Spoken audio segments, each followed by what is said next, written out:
পড়িয়েছিলাম ফিজিওগ্রাফিটা, তাই তো? তোমাদেরই ক্লাসে ছিল তো ফিজিওগ্রাফি? বেশ।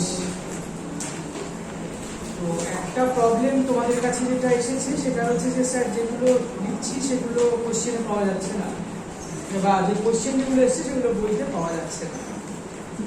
তো সেক্ষেত্রে একটা কথা বলি, দেখো বিগত 20 বছরের পরীক্ষায় কিছু কোশ্চেন তোমরা পাবে সেগুলো ডাইরেক্ট।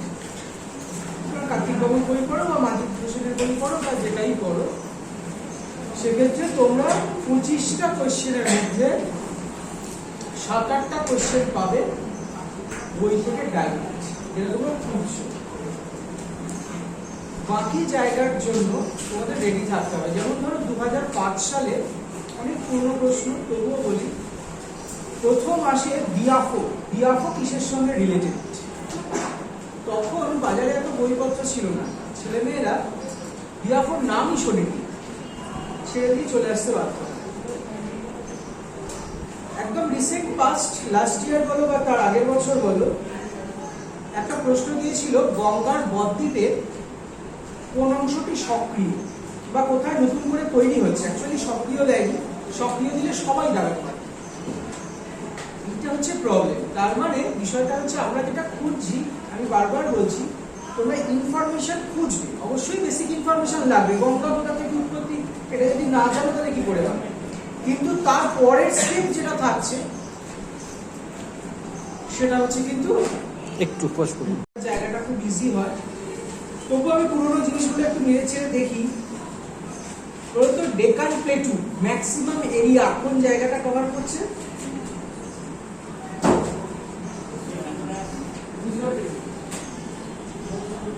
গুজরাট।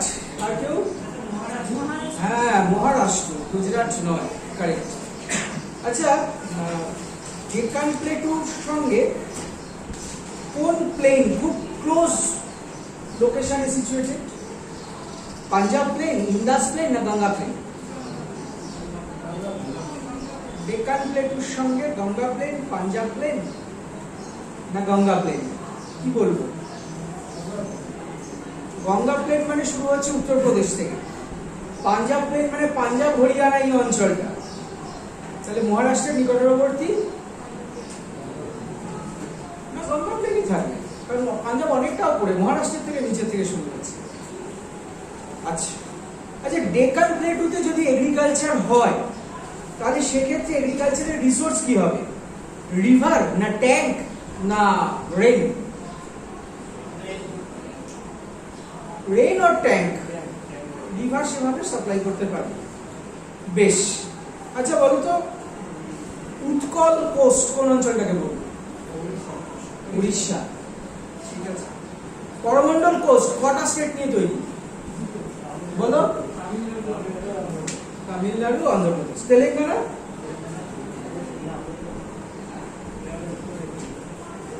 কি তুমি কি বলবে? লাস্ট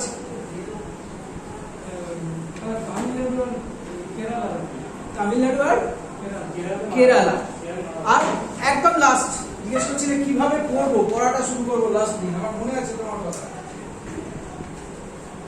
ইন্টেলিজেন্ট কোশ্চেন ছিল, বলো কি বলবো? বলো বলো, ঝটপট বলো, পরেরটা ঢুকতে হবে।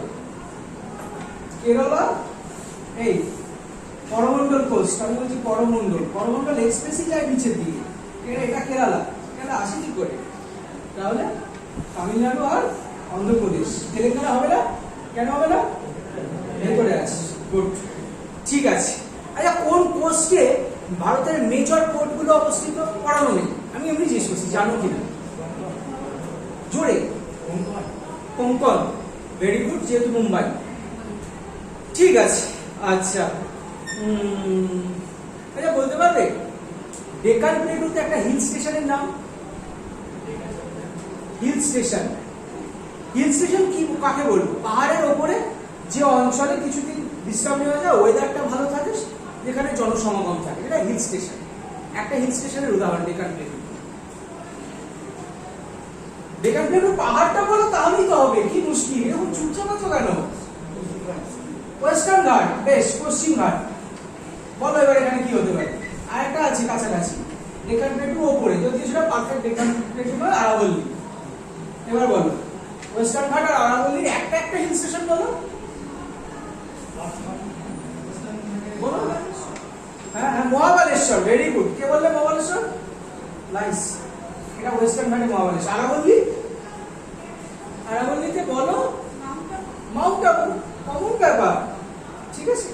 যাই হোক, আজকে আমরা শুরু করছি এটা, সেটা হচ্ছে ইন্ডিয়ান রিভার সিস্টেম।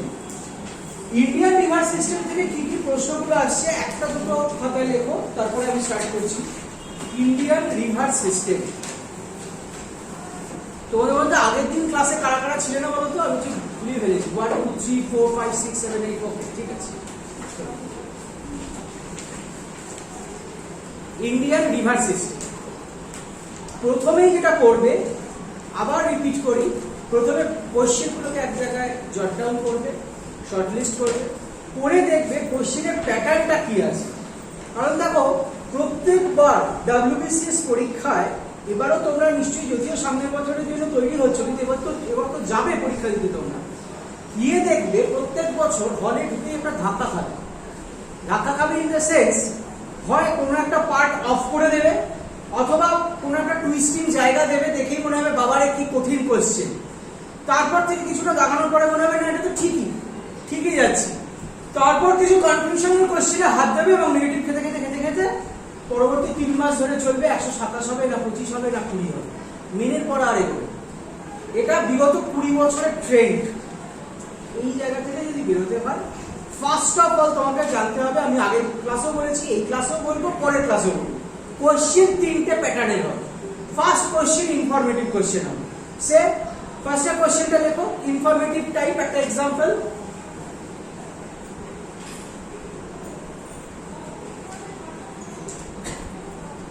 সেটা লেখো, Krishna Kaveri, largest earthen dam of India, largest earthen dam of India is located on which river? Mohanadi। হয়েছে? এটা একটা point. largest earthen dam of India is located on which river? এটা ডাইরেক্ট ফ্ল্যাগ প্রশ্ন, river থেকে এসেছে। এটা 16 কি 17 এই সময়কার কোশ্চেন। নেক্সট কনসেপচুয়াল কোশ্চেন দেখো, রিভার থেকে পরেরটা দিয়েছে, why Farakka barrage constructed? এটা 2-3 বছর অন্তর অন্তর রিপিট করে। এটা কনসেপচুয়াল কোশ্চেন, মানে শুধু ড্যামটা পড়লাম কোন রিভারের উপরে তাতেই প্রশ্ন কমন থাকবে না, তারপরে তার লজিকটা লাগবে। এখন তাহলে তোমরা আমাকে একটা প্রশ্ন করতে পারো, স্যার জিওগ্রাফির বইটা কমসে কম 50টা ড্যাম দেওয়া আছে, আর যদি আমরা পুরো লিস্ট করে পড়ি তাহলে তো 150 বেশি হবে ড্যাম, তাই আমাকে 150টা মুখস্থ করতে হবে না। লক্ষ্য করো, শুধু ফারাক্কাটা দিয়েছে। যদি ফারাক্কা দেয় তাহলে লার্জেস্ট বলতে ভাকরা নাঙ্গাল দিতে পারে, তারপরে কাবেরীর উপরে মেট্টুর দিতে পারে, নাগার্জুন সাগর দিতে পারে, 5 থেকে 7টা। কিন্তু সেই 5-7টারই ডিপে তোমাকে একটু যেতে হবে। বুঝাতে পারলাম? যেমন ধরো, একবার প্রশ্ন দিয়েছিল, একটু অফবিট ট্র্যাকে বলি, গান্ধীজি হিতসারাজ বই কোথায় লিখেছিলেন? দিয়েছিল এটা 18-19 1 বছরের মধ্যে। তাহলে তোমরা কি করবে? যতগুলো বই আছে ততগুলো কোথায় লেখা হয়েছিল পড়বে? সম্ভব এটা কখনো? তাহলে হিতসারাজের প্রশ্নটা কেন দিল? লজিক বিহাইন্ড দ্য কোশ্চেন কি হতে পারে? তোমাদের কি মনে হয়? জোরে বলো, কি মনে হয়? ভুল হোক, তোমরা শিখছো। এই শোনো, বই সবার কাছে আছে, নোটস সবার কাছেই থাকবে, বইটা কিভাবে পড়বো তার উপরে নির্ভর করবে WBCS। বুঝতে পেরেছো? সেই জন্য আমি বলছি তোমরা ভুল হোক তাও শেয়ার করো, আমি কাউকে বকছি না। কিন্তু কেন? কুইট ইন্ডিয়া মুভমেন্ট, হিতসারাজের কুইট ইন্ডিয়া মুভমেন্টে উল্লেখ ছিল। বেশ, আর কেউ? এটা একটা লজিক লাগে। আর কারোর কিছু মনে হচ্ছে? বলো না, কি মনে হতে পারে? হ্যাঁ, আমি বলবো না নেগেটিভ হয়ে যাবে। না, এখানে নেগেটিভের প্রশ্নই নেই। শিখবে কি করে? না বললে কিন্তু শিখতে পারবে না। বলো, কি মনে হচ্ছে যে হিতসারাজ বইটা কোথায় লেখা হয়েছিল? এইটা কেন প্রশ্ন দিল? ইয়েস, হ্যাঁ ওয়েস্ট বেঙ্গলে, তাহলে লোকেশনে পাওয়া যায়। অ্যাকচুয়ালি হিন্দ স্বরাজ বইটা স্বাধীনতা সংগ্রামের যে কটি বই ব্যান করে দেওয়া হয়েছিল তার মধ্যে একটা। তাহলে স্বাধীনতা সংগ্রামীদের লিস্টে যতগুলো বই আছে ততগুলো তোমার পড়তে হবে না, তাহলে ব্যাংক বুকগুলোর লিস্ট তোমাকে জানতে হবে। ব্যাংক বুকের লিস্টের মধ্যে ম্যাক্স টু ম্যাক্স 4টে, একটা হিন্দ স্বরাজ, একটা আমাদের ওয়েস্ট বেঙ্গল থেকে বেরিয়েছিল কাজী নজরুল ইসলামের বিশের বাসী, আর একটা হচ্ছে দয়ানন্দ সরস্বতী সত্যার্থ প্রকাশ। এবার তাহলে সত্যার্থ প্রকাশ কোথায় লেখা হয়েছিল, কবে পাবলিশ হতো, কিভাবে পাবলিশ হতো, কে সঙ্গে ছিল, এগুলো জেনে গেলে তোমরা একটা টাফ কোশ্চেন কমন পাবে। তাহলে আমি বোঝাতে চাইছি যে টাফ কোশ্চেন বা অন্য অ্যাসপেক্টের যে প্রশ্ন সেটা কোথা থেকে আসছে, না খুব ইম্পর্টেন্ট সেক্টর থেকে একটু ডিপ কোশ্চেন আসবে, না হলে কিন্তু ডিপ কোশ্চেন আসবে। বুঝতে পারলো? সেই কারণেই ফারাক্কা ব্যারেজ এতবার দিচ্ছে। এবং দেখো চেঞ্জিং প্যাটার্ন কোশ্চেনে নতুন ধরনের কারেন্ট অ্যাফেয়ার্স রিলেটেড যে কোশ্চেন সেটা 19-20তেই এসেছে যে ফারাক্কা ব্যারেজের ওপরে আর্সেনিক প্ল্যান্ট তৈরি হয়েছে।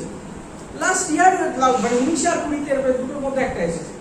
বুঝতে পারছো? তাহলে তোমরা বলতেই পারো যে স্যার তাহলে এতগুলো বাঁধার নিশ্চয়ই আর্সেনিক ট্যাঙ্ক থাকতেই পারে বা ফ্লোরাইড ট্যাঙ্ক থাকতে পারে, তাহলে কি আমাকে সব করতে হবে? না, ব্যাপারটা সেই একই জায়গায়, প্রত্যেকটা সাবজেক্ট থেকে মোস্ট ইম্পর্টেন্ট টপিকের উপরে একটু ডিপ প্রশ্ন জেনে নেওয়া। তাহলে লেখো এটা, arsenic plant made on which river barrage. ঠিক আছে? তাহলে প্রশ্নের ধরনটা বুঝলে। আবার একটা কনসেপচুয়াল প্রশ্ন লিখে রাখো, যেটা 20তে এসেছিল। 20 প্রশ্ন আরেকটা দেখেছি আমি, গোদাবরী ও কৃষ্ণার মধ্যে উপস্থিত বদ্বীপ কোনটি? এটা যদি প্রশ্নটাকে প্যাটার্নটাকে ঘুরিয়ে দিত যে অন্ধ্রপ্রদেশের হ্রদ কোনটি, তোমরা সবাই জানো কোলেরু, কিন্তু ওরা পেজকে দিল, দেখো জাস্ট টুইস্ট করে দিল অন্ধ্রপ্রদেশ আর গোদাবরীর মধ্যে কোন নদী। তার মানে কি তোমাকে ম্যাপের লোকেশনটা বুঝতে হবে। ক্লিয়ার?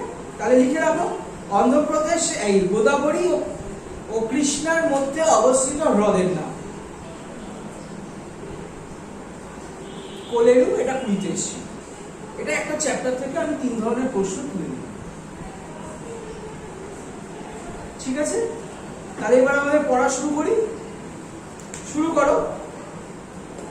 প্রথমেই সিন্ধু বা ইন্দাস, আগে বলে নিই তারপরে লিখো কি কি প্রশ্ন আসতে পারে, কি কি করবো, কিভাবে পড়বো।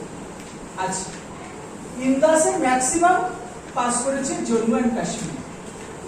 ইন্দাসের ক্ষেত্রে একটা রিভারের ক্ষেত্রে প্রথম যেটা পড়তে হয় এটা হচ্ছে সোর্সেস, কোথা থেকে উৎপন্ন হয়েছে। Number 2, geographical speciality, geographical speciality. Number 3, dam if needed, if needed সব সময় এটা লাগে। 4 number, latest information, latest info. এই কয়েকটা জিনিস পড়া থাকলে তোমার সব পরীক্ষায় সব হবে কম। ঠিক আছে? এবার তাহলে ইন্দাসের সোর্স কোথায়? মানস সরোবর, তোমাদের বইতেও আছে, সোর্সটা অবশ্যই পড়তে হবে। সিনকাবাব গ্লাসিয়ার থেকে। আমি একটা ছোট্ট ইনফরমেশন দিই, হেডিং করো ইন্দাস, সোর্সের ওখানে লিখে রাখো। এটা WBCS মেনে যখন পড়বে বা প্রিলিমসে যদি কোশ্চেন পাট করে একটু টাফ করে দেয় বা একটু ঘুরিয়ে দেয়, মিনিং অফ সিনকাবাব, সিনকাবাব শব্দের মানে কি? কি হবে? সিংহের মুখ।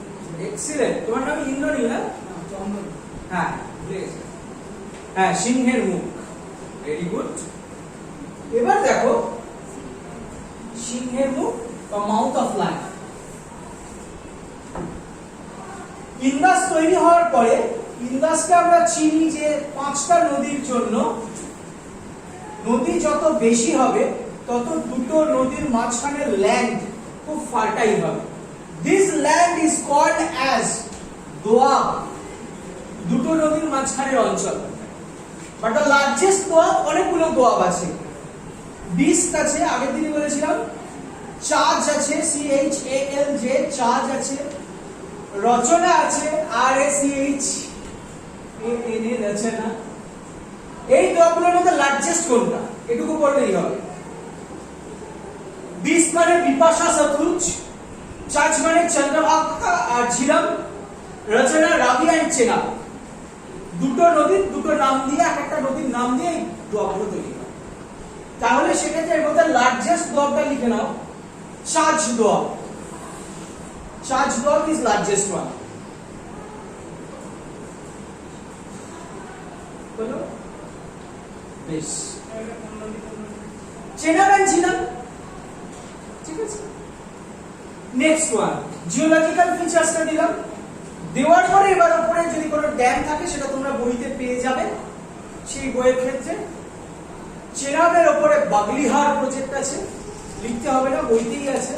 বাগলিহার প্রজেক্টটা আমরা কেন করব, না এটা নিয়ে ইন্দো পাকিস্তান কন্ট্রোভার্সি আছে। সিন্ধু নদী ভারত থেকে পাকিস্তানে চলে গিয়ে এই যে 5টা নদী সিন্ধুর সঙ্গে মিশেছে যে অঞ্চলটা, সেই জায়গাটা খুব ইম্পর্টেন্ট। এই জায়গাটার নাম হচ্ছে মিঠানকোট। মিঠানকোট, হ্যাঁ, মিঠানকোট। মিঠানকোটে 5টা নদী মিশেছে, ঠিক যেভাবে গঙ্গায় অলকানন্দা দেবপ্রয়াগ কোথায় মিশেছে জিজ্ঞেস করে। এইবার কনসেপচুয়াল জায়গায় যাই। আমি বললাম জম্মু কাশ্মীর সিন্ধুর উপরে, এই জম্মু কাশ্মীরে গেছে একটা স্টেট, তোমরা জানো সতলুজ মানে হচ্ছে পাঞ্জাব, আর একটা nearest neighbouring country state Haryana. তাহলে বলো এখান থেকে কনসেপচুয়াল প্রশ্ন কি ডিরাইভ করতে পারবে? পাঞ্জাব সমভূমি, হরিয়ানা সমভূমি, জম্মু কাশ্মীর, এই তিনটে নিয়ে সিন্ধুর উপত্যকা তৈরি। তাহলে এখান থেকে কনসেপচুয়াল কোশ্চেন মানে related to agriculture, related to communication, কি প্রশ্ন করতে পারো? হ্যাঁ, বিস্তারটা দেখো, সেটা মুখস্থর ব্যাপার হয়ে গেল। খুব সিম্পল করে ভাবো। Which region? Indus Belt is famous for, or Indus Valley is famous for wheat production. হয়েছে?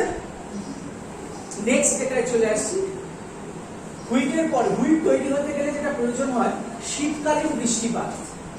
ভারতবর্ষের বাকি নদীগুলোর ক্ষেত্রে দেখো তো,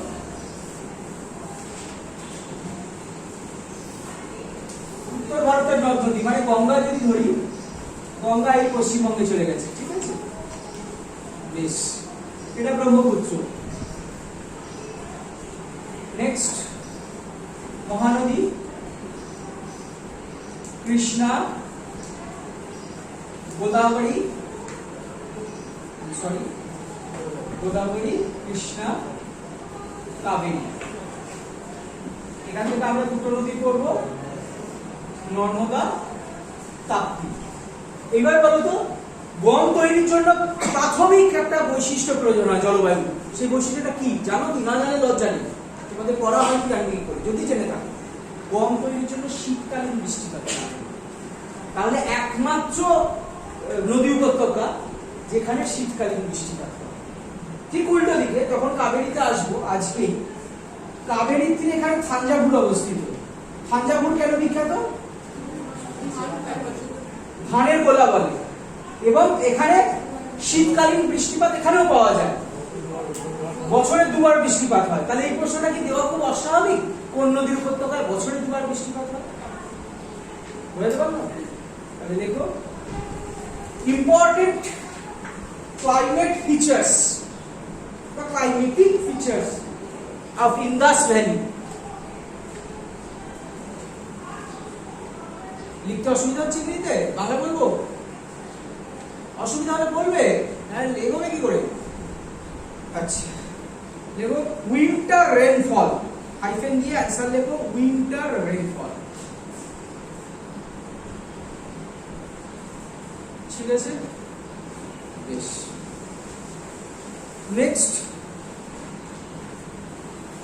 স্টার চিহ্ন দিয়ে লেখো, India and Pakistan signed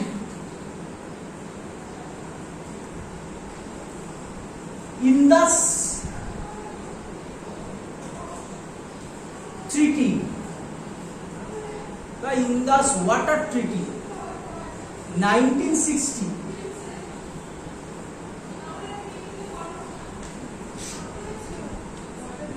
Water Treaty in 1960, 1960, specially for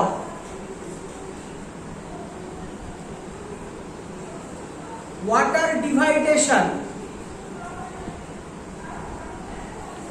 between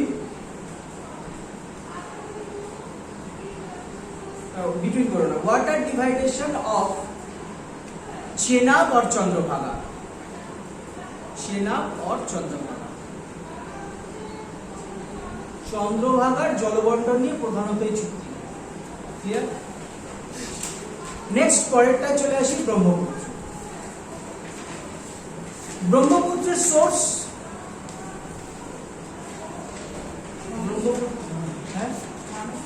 Manas Sarovar. মানস সরোবরের জায়গা বেশ, যারা বলতে চাও মানস সরোবরের জায়গা, আচ্ছা ঠিক আছে। ব্রহ্মপুত্রের প্রধান বৈশিষ্ট্য হচ্ছে একটা রিভার কোন কোন স্টেটের মধ্যে দিয়ে গেছে। অরুণাচল প্রদেশ দিয়ে ঢুকেছে, সবসময় কন্ট্রোভার্সি আছে, বই খুললেই দেখতে পাবে। তারপরে কোথায় গেছে? অরুণাচল প্রদেশ, তারপর বলো, হ্যাঁ আসাম, এত চিন্তা কি আছে? তারপরে ওটা বাংলাদেশের দিকে চলে গেছে। এখন ঘটনা হলো ব্রহ্মপুত্রের আর একটা নাম কি? সাঙ্কো। উৎসস্থলে ব্রহ্মপুত্রের নাম সাঙ্কো, বইতে আছে, সব বইতে আছে। যেটা নেই হেডিং করে ব্রহ্মপুত্র। সাঙ্কো শব্দের অর্থ কি?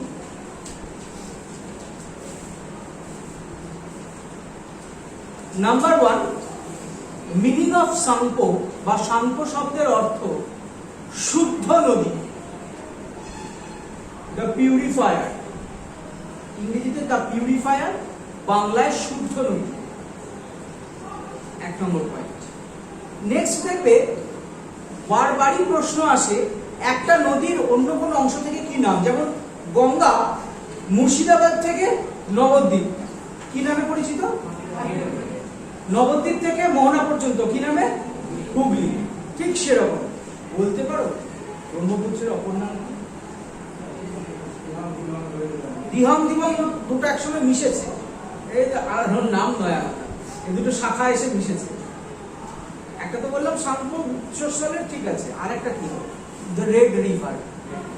দ্য রেড রিভার, এটা গেল ব্রহ্মপুত্র। বেশ ইম্পর্টেন্ট জিওগ্রাফিক্যাল ফিচার্স, সবচেয়ে ইম্পর্টেন্ট যে বিষয়টা, ব্রহ্মপুত্রের মধ্যে পলি জমে বৃহত্তম নদী দ্বীপ তৈরি করেছে মাজুলি দ্বীপ।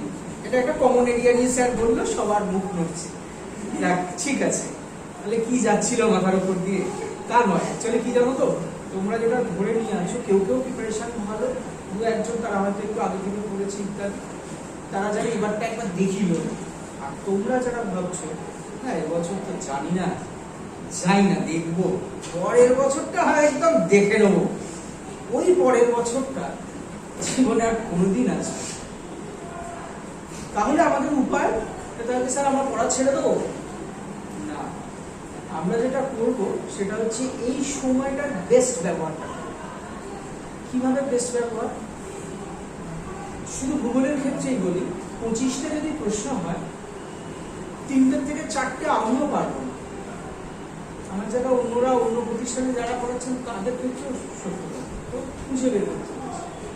যেমন তাহলে বলি হ্যামলেট জন্মবসতি, যারা জিওগ্রাফি পড়ান, রেগুলার পড়ান, তাদেরও মাথা থেকে বেরিয়ে যায় হ্যামলেট জন্মবসতি। যথেষ্ট পরীক্ষা একবার এসেছে হ্যামলেটের জন্য ডেমোগ্রাফি।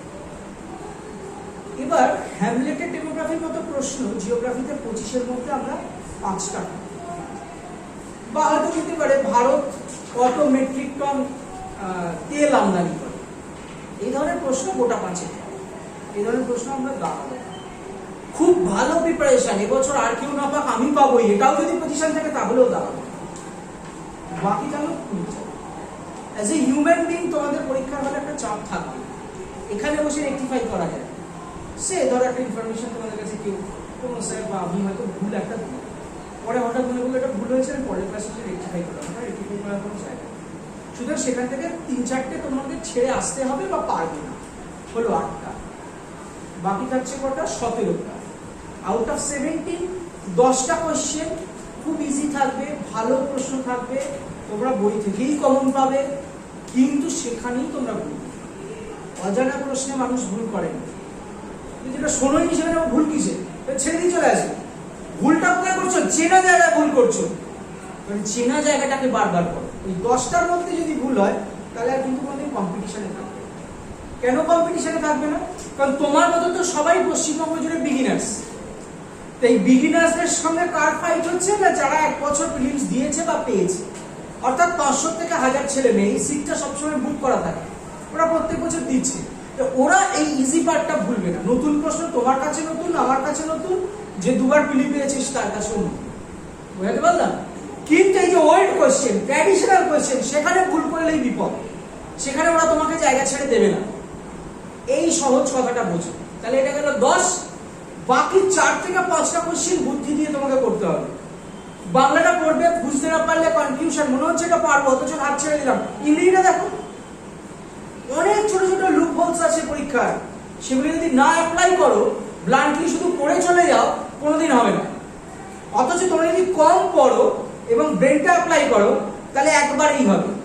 তাহলে আমি পরে ধরে নিলাম 15, 8টা থেকে এসেছো, কেউ বাংলা থেকে এসেছো, কেউ না কেউ ভাবছো ইংরেজিটা দেখবোই না। বেশি প্রবলেম কোথায় থাকে? মানে যাকে তোমরা ব্যথা বলো, কোথায় ব্যথা থাকে? সায়েন্স, ইংরেজি, জিআই, এই 3টে একটা মূল ভয়ের জায়গা। ইতিহাস সবাই পায়, যিনি ফিজিক্সের টিচার তিনি একটু ইতিহাস পড়াতে পারেন, আর আমাদের কথা ছেড়েই দাও, আমরা হিউম্যানিটিজের লোক। তাহলে বিষয়বস্তু কি দাঁড়ালো? যে তোমরা ভাবছো ওই 3টে বাদ দিয়ে আমি আমার সাবজেক্টটা 25-এ 25, হিস্ট্রিতে 50-এ 50 মেরে দেবো, তাহলেই তো আমরা 120 চলে আসছি। কোনোদিন সম্ভব না। হিস্ট্রিতেও এমন কিছু কোয়েশ্চেন আছে, ন্যাশনাল মুভমেন্টেও এমন কিছু কোয়েশ্চেন আছে যা তোমরা শোনোনি, সব সাবজেক্টের ক্ষেত্রে এটা সম্ভব। সে ধরো বেঙ্গল ভলেন্টিয়ার্স, প্রতিষ্ঠাতা বলতে পারবে কেউ একজন? একটু অপেক্ষা বলছি, কিন্তু দরকার।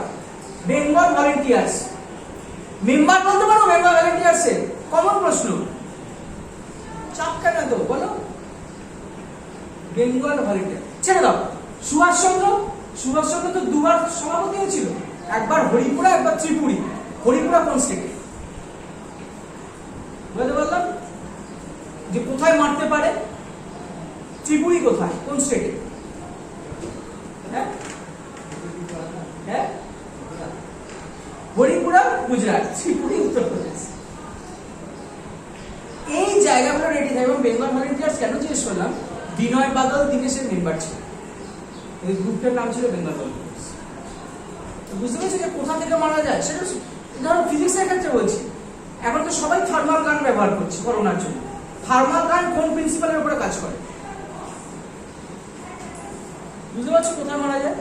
তার মানে প্রত্যেকটা সাবজেক্টে যদি ভাবো আলটিমেট প্রশ্ন তা না, ওরা কিছু প্রশ্ন রেখেই দেয় সহজ, কিছু প্রশ্ন কনসেপ্ট।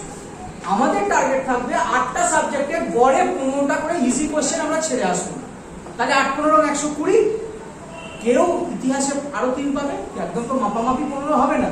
কেউ হয়তো ইংরেজিতে 12 পাবে, কেউ হয়তো দেখা গেল যে কনস্টিটিউশনে হয়তো সে অনেক বেশি নাম্বার পেয়ে গেল, 18-20 হয়ে গেল, মানে গড়ে 125টা কিছু চলে গিয়েছে। এখনো সময় আছে, সেই জন্য বলছি যেটা করছো করো, কিন্তু এই লেভেলটাকে রেখে করো না। ক্ষতি কি? একবার চান্স পেলে তারপরে মেন দিলে, মেন পেলে কি মেন পরীক্ষা দিতে যাবে না? আবার মেন পেয়ে গেলে কি চাকরি করতে যাবে না? ইন্টারভিউ পেয়ে গেলে? কিন্তু সেটার জন্য তৈরি হতে হবে। তৈরি সবসময় হওয়া যায়। আমরা একদম কংক্রিট ওয়েতে 140-এর জন্য খাটবো 2022, ঠিক আছে, কিন্তু 2021 ছেড়ে দেবো কেন? কারণটা কি? যতটা পড়ে যেতে পারবে, ফিলিংসের পরে যখন পড়া শুরু করবে না, তো জিনিস দেখবে যে এটা তো আমার তৈরি আছে। পড়তে গেলেই বুঝতে পারবে এটা তৈরি আছে, যখনই খুলবে দেখবে তৈরি আছে। এই রিভিশনটা খুব ভালো, যত বেশি রিভিশন, ব্যায়াম করে দেখবে যারা ব্যায়ামটা করে খুব সুন্দর স্বাস্থ্য হবে। একদিনে হয়েছে, রিপিটেডলি প্র্যাকটিস, এই পড়াটাও সাবজেক্টে ফিরে আসি। চলো তাহলে ব্রহ্মপুত্রের সবচেয়ে বড় বৈশিষ্ট্য এটা বললাম, মাঝুলি তোমরা সবাই জানো। কিন্তু মোস্ট ইম্পর্টেন্ট কোশ্চেন হচ্ছে লেখো presently Majuli is considered as a separate district. Majuli এখন আর শুধু দ্বীপ নয়, তার মানে দ্বীপের পলি জমার হার কোন নদীতে সবচেয়ে বেশি যদি বলে ব্রহ্মপুত্র, না ওটা একটা আলাদা ডিস্ট্রিক্ট হতে পারতো না। ঠিক আছে, লেখো। সো জিওগ্রাফিক্যাল ফিচার্স এর মধ্যে presently Majuli is a separate district which is nothing but river island, নদী দ্বীপ। হলো ব্রহ্মপুত্র। বেশ, এবার কনসেপচুয়াল প্রশ্নে চলে যাই ব্রহ্মপুত্রের থেকে।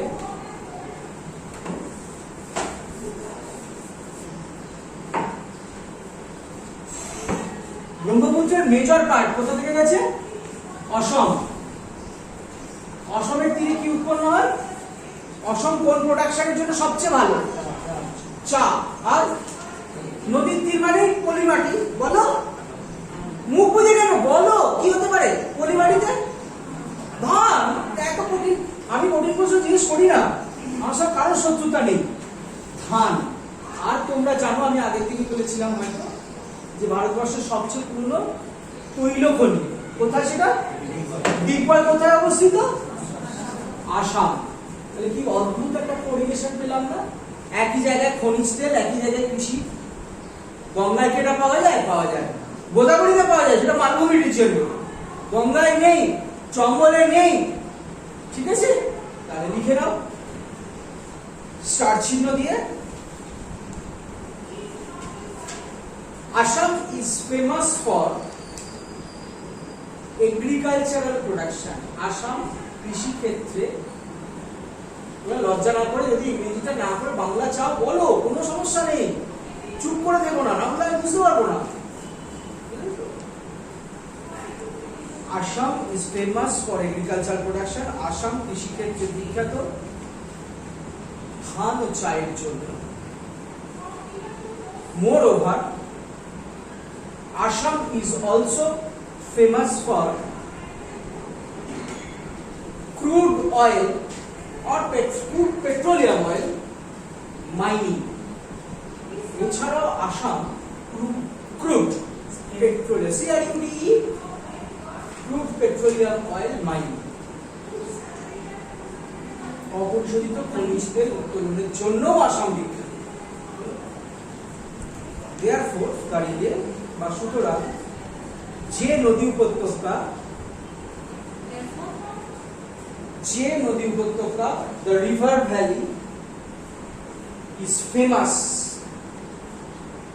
for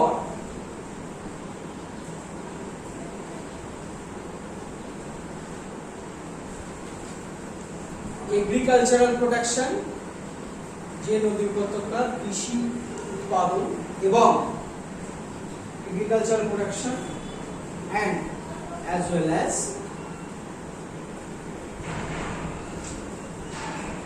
জ্বালানি খনিজ, কি বলবো, fuel mining as well as fuel mining। Hyphen দিয়ে অ্যান্সার হচ্ছে ব্রহ্মপুত্র। fuel mining, জ্বালানি খনিজ ও কৃষি দুটোর জন্য। এই পর্যন্ত ক্লিয়ার? বেশ, এবারে চলে আসবো গঙ্গার ভিতরে।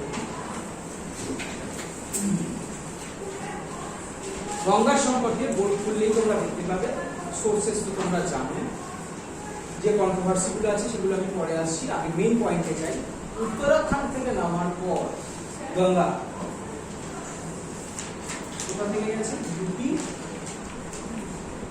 দেন বিহার না ঝাড়খণ্ড? বিহার, দেন ওয়েস্ট বেঙ্গল। আমরা বলি তো লার্জেস্ট রিভার, বইতেও আছে, এটা লিখতে হবে। লার্জেস্ট রিভারের কোন পার্টটা কোন রাজ্যের উপরে সবচেয়ে বেশি আছে?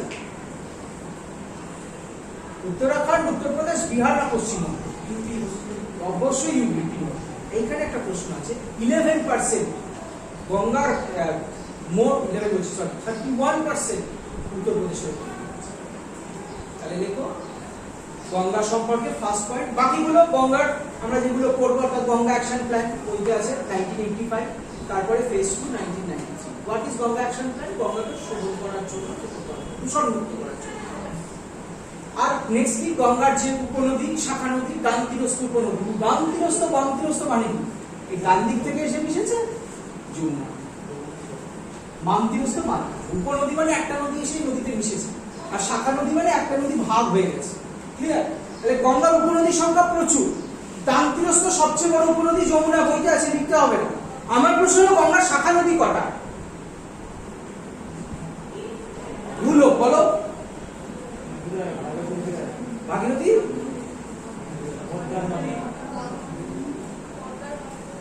গঙ্গা গঙ্গা ভাগ হয়ে গেছে, শাখা নদী আছে তাই। ঠিক আছে, বেশ। এনিওয়ে, এবার গঙ্গার লিখলাম প্রথমে উত্তরপ্রদেশ। দেন যেটা করব, গঙ্গার সবচেয়ে বড় বৈশিষ্ট্য সেটা হচ্ছে এই জায়গা থেকে শুরু হচ্ছে ফারাক্কা ড্যাম। ফারাক্কা ড্যাম তৈরির কারণ মুখে বলে দিই, লিখতে হবে না। সেটা হচ্ছে নিম্ন ধারায় জলপ্রবাহ বৃদ্ধি করার জন্য ফারাক্কা বাঁধ তৈরি করা হচ্ছে। এটা প্রতি 1-2 বছর অন্তর পরীক্ষায় আছে। এইখান থেকে গঙ্গার পলি জমা শুরু হয়, পলি জমে গঙ্গা এই বদ্বীপটা তৈরি করেছে। এই বদ্বীপটার ক্ষেত্রে দেখা গেছে 3টে পার্ট। এই অঞ্চলে পলি আর জমে না, প্রায় বললি এই পলি জমে কিন্তু নতুন করে গঠিত হয় না। এইটাকে জিওগ্রাফিক্যাল ফিচারসে ভেরি ভেরি ইম্পর্টেন্ট। এটা বাজেট মিশনেও নেই, এটা অনেক কষ্ট করে কালেকশন করা, এটা একটু লিখে নেবে। এই অঞ্চলটাকে বাংলায় বলে মৃতপ্রায়। আর জিওগ্রাফিক্যাল টার্ম যদি বলো মারিবান্ধ ডেল্টা। মারিবান্ধ ডেল্টা, এই তো লিখে দিচ্ছি, মারিবান্ধ ডেল্টা। এটা ফারাক্কা ব্যারেজ হচ্ছে ওয়াটার ফ্লোটা হচ্ছে বাড়ে, পলি জমে যাচ্ছে তো ওয়াটার ফ্লোটা কমে যাচ্ছে। আচ্ছা, নেক্সট যেটা এই অংশটা মাঝখানে বদ্বীপের, এইটাকে বলা হবে মুমূর্ষু টাইম ফেজ। মুমূর্ষু সরি, এটাকে বলবো পরিণত। উপরেরটা মুমূর্ষু মৃতপ্রায়, এই অংশটা পরিণত। আর নিচের এই অংশটা এটা হচ্ছে সক্রিয়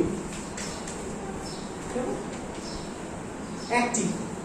অ্যাক্টিভ সাউথ 24 পিজিএস দক্ষিণ 24 পরগনা, মাঝখানে এটা যেটা রয়েছে কলকাতা, উত্তর 24 পরগনা, হুগলি, ওপরেরটা নদিয়া আর বর্ধমান, তাই তো? ভেরি গুড, দেখছিলাম কেরালা, নদিয়া আর মুর্শিদাবাদ। যদি বলে কনসেপচুয়াল কোশ্চেন, এই ডেল্টা উত্তরতম বিন্দু কোনটা? বুঝতে পারছি এবার পড়াটা? Very good. চলো নেক্সট 1985 তো বললাম। 1993 গঙ্গা অ্যাকশন প্ল্যান বইতে আছে। যেটা দরকার সেটা হচ্ছে গঙ্গা শোধন করার জন্য এত চেষ্টা করা হয়েছে। লেটেস্ট আপডেট চেঞ্জিং প্যাটার্নের যে প্রশ্নগুলো আসে, 2019-20 সালে গঙ্গার দূষণ 1% রিডিউস হয়েছে। এটা একটা আছে, এটা একটু চেঞ্জিং প্যাটার্ন বা লেটেস্ট ইনফো বলে আইটেম দিয়ে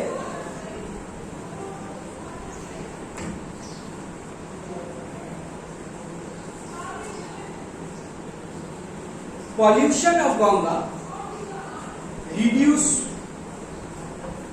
1% in 2019 কমেছে। গঙ্গার মেইনলি যদি বলা হয় যে কেন বলতো গঙ্গার দূষণের মূল কারণটা কি বলতে পারবে? হ্যাঁ, মানে কিসের জন্য? আগেকার দিনে গঙ্গার পাশে মৃতদেহকে শুয়ে রাখলেন, জীবন হয়ে আবার বাড়ি ফিরে আসবে, এরকম শোনা গেছে পুরনো কলকাতায়। এখন দূর থেকে গঙ্গা দেখলে হার্ট অ্যাটাকে মরে যাচ্ছে। ডিফারেন্সটা কি, কেন এটা হচ্ছে? বলছে গঙ্গার জলে পুজো তো ছেড়ে দিন, হাত দেবে এমন দূষিত হয়ে গেছে। এই দূষণের ইন্ডাস্ট্রিয়াল বর্জ্য তো বটেই, ইন্ডাস্ট্রিয়াল বর্জ্যের কারণে কোন প্যাথোজেন, এখানে ব্যাকটেরিয়া, ভাইরাস কি বাসা বাঁধছে তার নামটা বলতে পারবে? লিখতে হবে না, শুনে রাখো। এনিওয়ান?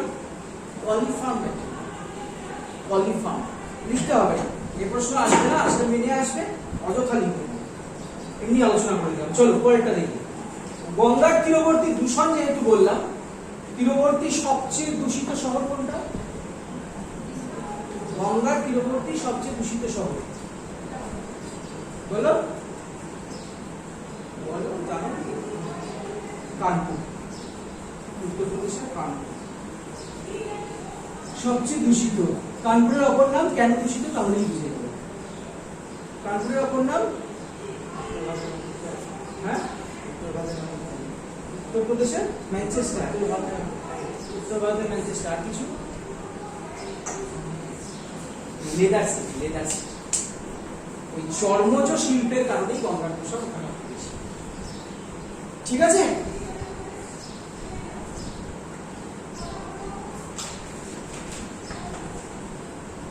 চলো পরেরটা লিখি আমরা।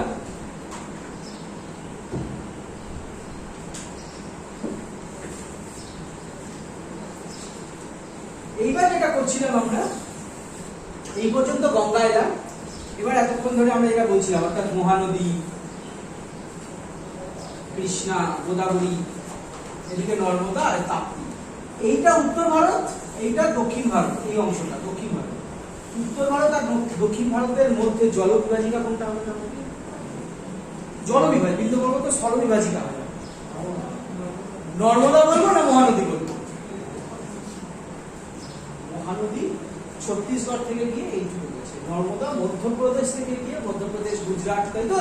তারপরে পুরো মাছ বরাবর আর তার মাছ বরাবর চলে গেল। Water divider of North India and South India, water divider of North India and South India, সেটা কি? নর্মদা। এইবার শুরু করো বাকি জায়গাটা।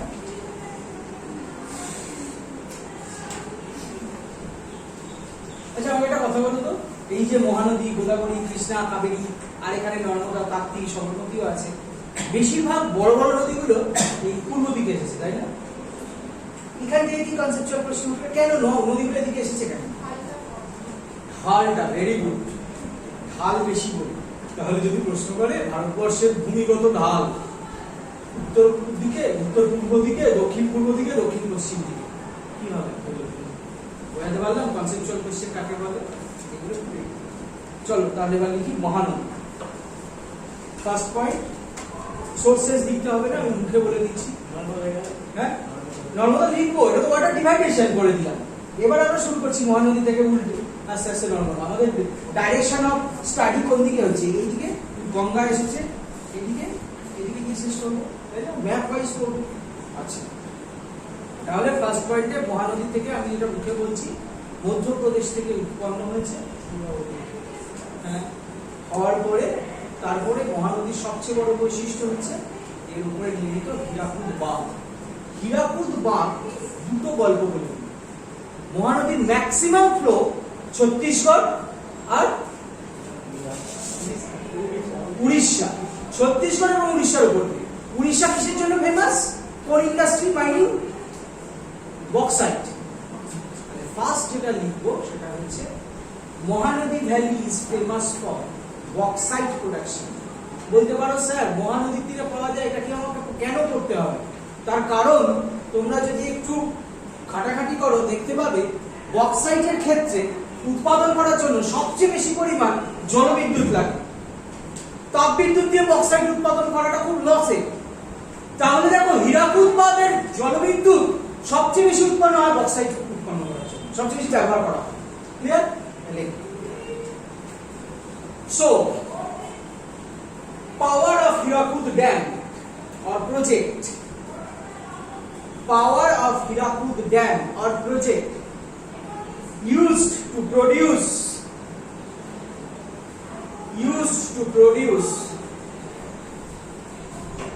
bauxite in Odisha. উড়িষ্যায় বক্সাইট উৎপাদন করার জন্য হীরাকুদের শক্তি, জলবিদ্যুৎ শক্তি ব্যবহার করা হয় সবচেয়ে বেশি। এটা গেল এক নম্বর।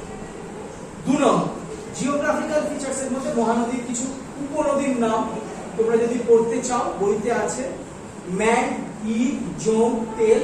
তার মধ্যে ম্যান্ড আর ইব এই দুটো পড়লেই হবে, বাকিগুলো লাগবেও না। চাইলে পাশে ছোট্ট করে লিখে রাখতে পারো ট্রিবিউটারিজ বলে ম্যান্ড, বাকিটা বই থেকে পড়ে বইতেই আছে ম্যান্ড।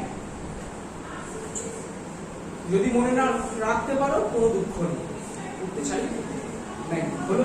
Next, special geographical features of Mahanadi. মহানদীর বিশেষ ভূমিরূপ।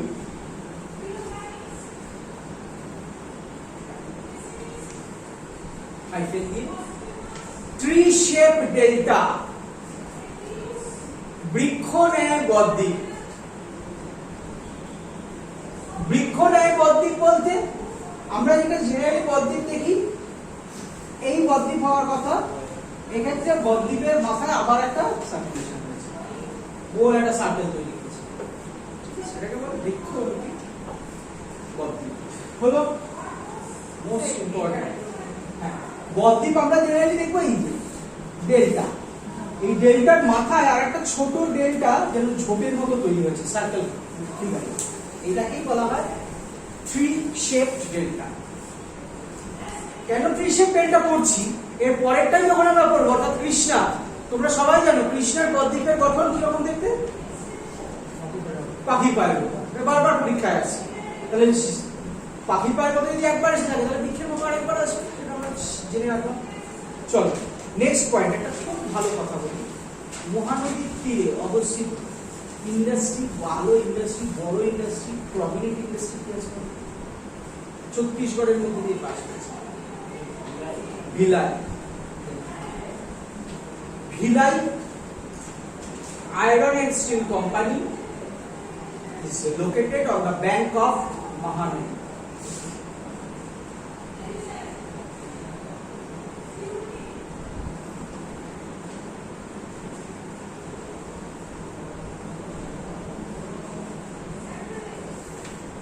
ক্লিয়ার? এবারে চলে আসি কৃষ্ণা। সোর্স করতেই হয়, বইতে আছে, আমি মুখে বলে দিচ্ছি, তোমাদের লিখতে হবে না। পশ্চিমঘাট পর্বতে মহাবালেশ্বর। ইনফরমেটিভ কোশ্চেন পড়া হয়ে গেছে, গুড। আচ্ছা, মহাবালেশ্বরের পরে কৃষ্ণা যখন পাস করেছে, কোন কোন স্টেট দিয়ে পাস করেছে কৃষ্ণা? পশ্চিমঘাট পর্বত, এইটা পশ্চিমঘাট, মহারাষ্ট্রের মহাবালেশ্বর, দেন তারপর বলো Telangana, then Andhra Pradesh. Another name of Krishna, ভুলো বলো না, জানলে বলবে না। পুরো হয়ে গেছে, পুরো প্রশ্ন দিচ্ছে পেয়েছি, ওটা 10টার মধ্যে, 10টার মধ্যে আমরা সবাই জানি। কোনটার মধ্যে বলো? বাকি 5টা। কৃষ্ণবেণী, বুঝে রাখো। Another name of Krishna, Krishnaveni. Krishnaveni, কৃষ্ণার অপর নাম কৃষ্ণবেণী।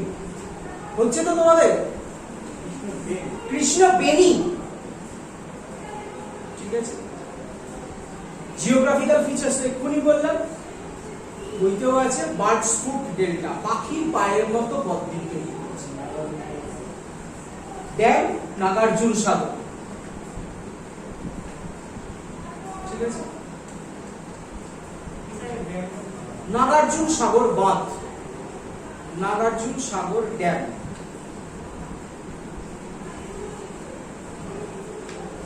বেশ, নেক্সট গোদাবরী।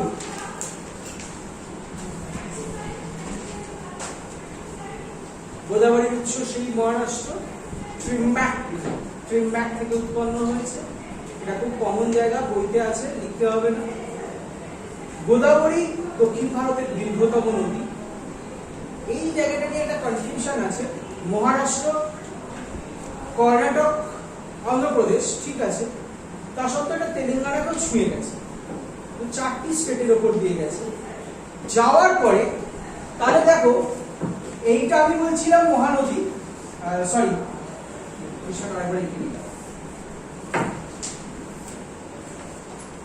কৃষ্ণা, তার ঠিক নিচে বলছি গোদাবরী, দুটো প্যারালাল নদী। পোল্লাভরম প্রজেক্ট মনে আছে? 2018-19 প্রশ্ন। পোল্লাভরম প্রজেক্ট গোদাবরীতে তৈরি হয়েছে, গোদাবরী ও কৃষ্ণার মধ্যে জল বিভাজন বন্টনের জন্য। গোদাবরীর সবচেয়ে বড় বৈশিষ্ট্য পোল্লাভরম, পোল্লাভরম প্রজেক্ট made on Godavari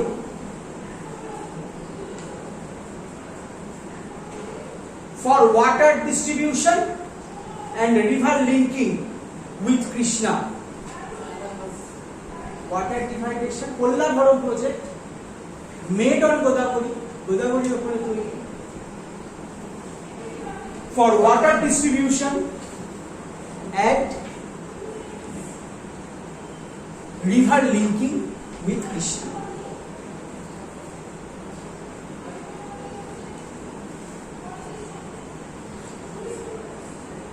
এবার তাহলে আমি বললাম গতবার প্রশ্ন এসেছিল কোলেরু নদী, গোদাবরী আর কৃষ্ণার মাঝখানে কোলেরু নদী, তাই তো? গোদাবরীর পরের নদীটা কি হবে? এখানে লাস্ট যে নদীটা সেটা কাবেরী। তাহলে যদি বলি পুলিকট কোন নদী, কোন দুটো নদীর মাঝখানে? কাবেরী আর গোদাবরী। কাবেরী আর গোদাবরী। তাহলে এবারে চলে যাই কাবেরীতে। রিভার কাবেরী। কাবেরীর সোর্স কর্ণাটক, লিখতে হবে না, বইতে আছে। তার যদি ট্রিবিউটারিজ গুলো পড়তে চাও, কাবেরী, হিমাবতী, শিমশা, ভবানী, লাগবে না, বইতেই আছে, লিখে রেখো ট্রিবিউটারিজ বলে, মানে এটা বই থেকে। দেন কাবেরী সবচেয়ে ইম্পর্টেন্ট, শুধু আছে শিব সমুদ্রম ওয়াটারফলস, একটা ঠিক জিওগ্রাফিক্যাল ফিচার্স। কাবেরীর ওপরে Shiva Samudram waterfalls and hydel power, oldest hydel power in India, Shiva Samudram.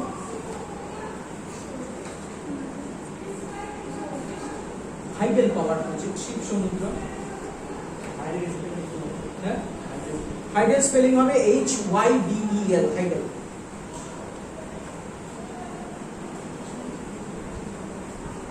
ঠিক আছে। Next, delta of Kaveri. Delta of Kaveri is famous for rice production. Bracketed. Thanjavur located here. Thanjavur located here. কাবেরীর পরেও কি আর ছোটখাটো নদী নিচের দিকে নেই? আছে। তার নাম ভাইগাই, নইল। লিখবে না, একদম লিখবে না। কারণটা হচ্ছে আমরা যেগুলো পড়বো সেগুলো অনলি মেজর রিভার্স, বৃহৎ নদীগুলো পড়বো, কারণ বৃহৎ নদীগুলোর জলবন্টন দ্বারাই জনগোষ্ঠীর প্রাণ ধারণ হচ্ছে, অর্থাৎ কৃষি উৎপাদন বা শিল্প বাণিজ্য চাই। সেই কারণে যদি তোমাকে প্রশ্ন করা হয় হাইডেল, হাইডেল মানে হচ্ছে জলবিদ্যুৎ, হাইডেল পাওয়ার প্রজেক্ট, হাইড্রো থেকে হাইডেল। আচ্ছা, যদি প্রশ্ন করা হয় ভারতের দক্ষিণতম গুরুত্বপূর্ণ নদী, কি বলবে? প্রশ্ন তো আসছেই, পশ্চিমবঙ্গের পশ্চিম অংশের দীর্ঘতম নদী, পশ্চিমবঙ্গের উত্তরতম প্রধান নদী, এই প্রশ্ন আসছে, গতবারও এসেছে। তাহলে এবছর যদি প্রশ্ন করে দক্ষিণতম নদী, ভারতের দক্ষিণতম নদী, কাবেরী বলবো না ভাইগাই বলবো? কেন ভাইগাই বলবো না? গুরুত্বপূর্ণ নয়, ছোট নদী, তাই। ক্লিয়ার? চোখকার নদী, ফলে গিয়ে আহমটা মনে করবে উত্তরে কাবেরী দাগাবে দাগাবে দাগাবে, কোনো কনফিউশন নেই। কারণ তোমাদের প্রশ্নে বলা থাকে the answer must be nearest to the nearer, যেটা কাছাকাছি উত্তর হবে সেইটাই তোমরা দাগাবে। কাছাকাছি উত্তর যদি না হতো, দ্বিজাতি তত্ত্বের জনক কে, সৈয়দ আহমেদ না জিন্নাহ?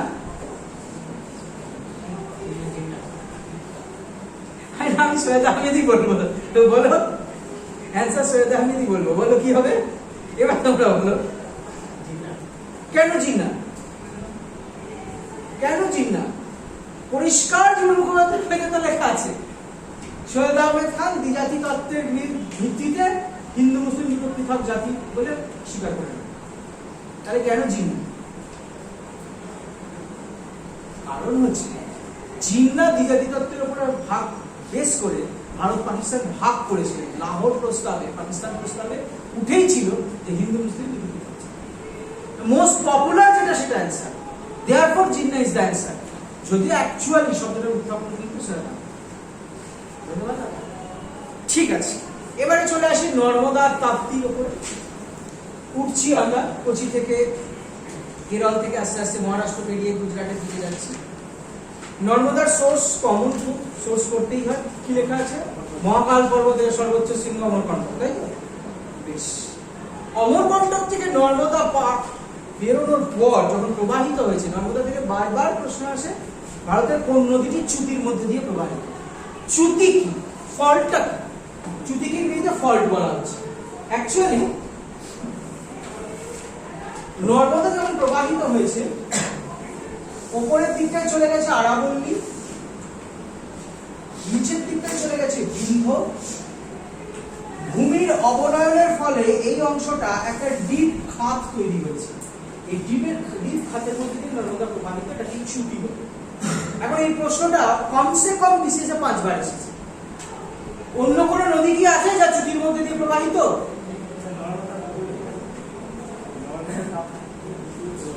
মেনে নিলাম নর্মদা যদি জানে যারা, তারা তাপ্তিও জানে।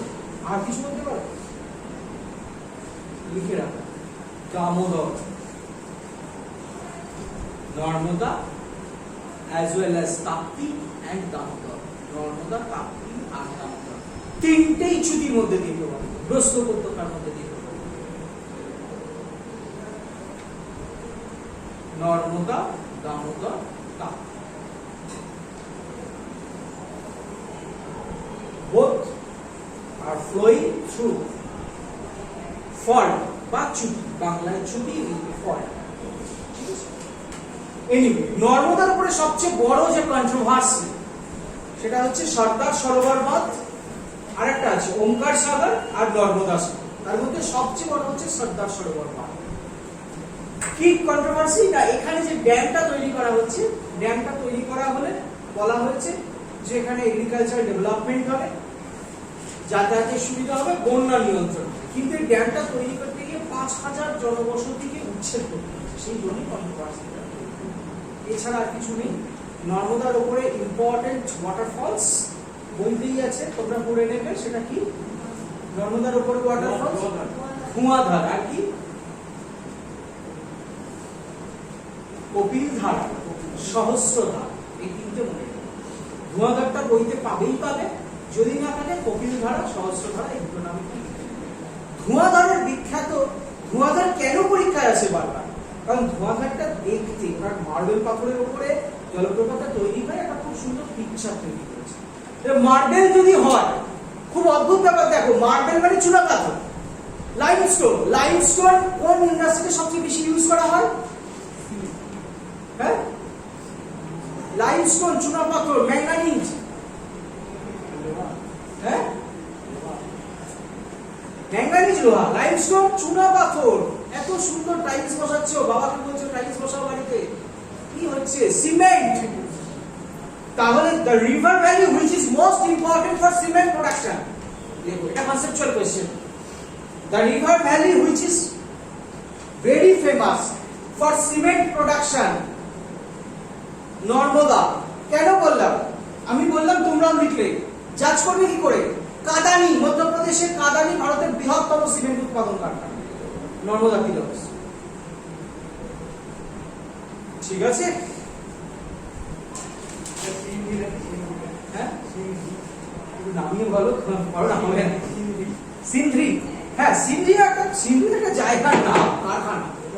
হ্যাঁ, ওখানেও আছে সিন্ধ্রিতে সিমেন্ট কারখানা আছে, সার কারখানাও আছে।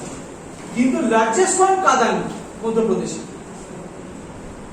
আচ্ছা, নেক্সট তাপ্তি, অবশ্যই টুইন্স রিভার। টুইন্স রিভার মানে যমজ নদী, প্যারালালি বয়ে গেলে টুইন্স রিভার বলে। ভারতবর্ষের টুইন্স রিভারের নাম, একটা হচ্ছে কৃষ্ণা,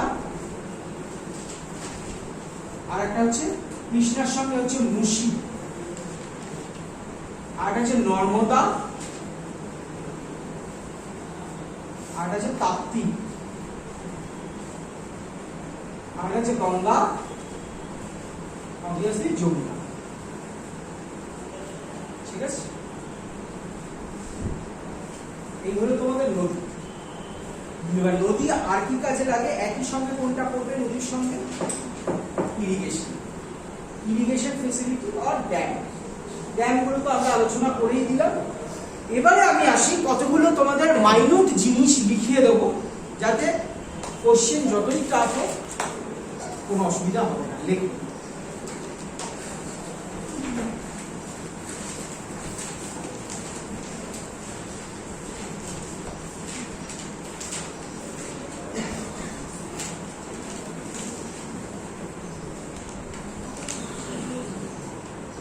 ফার্স্ট পয়েন্টে লেখো, আগে হেডিং করো important fact about Indian river system.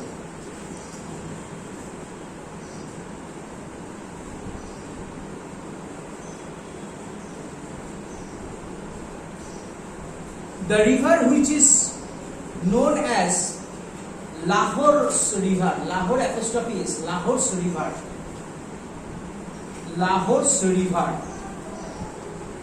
ঠিক আছে, লাহোর নদী বা লাহোরের নদী Irabati. The river which is famous by the name of Lahore apostrophe s, Lahore's river বা লাহোরের নদী, সেটা করো Irabati. Second one, the river which makes boundary between India Pakistan, Bharat আর পাকিস্তানের মধ্যে সীমারেখা তৈরি করেছে যে নদী, খুব ইম্পর্টেন্ট এটা, ভারত পাকিস্তানের মধ্যে সীমারেখা। The river makes boundary between India and Pakistan,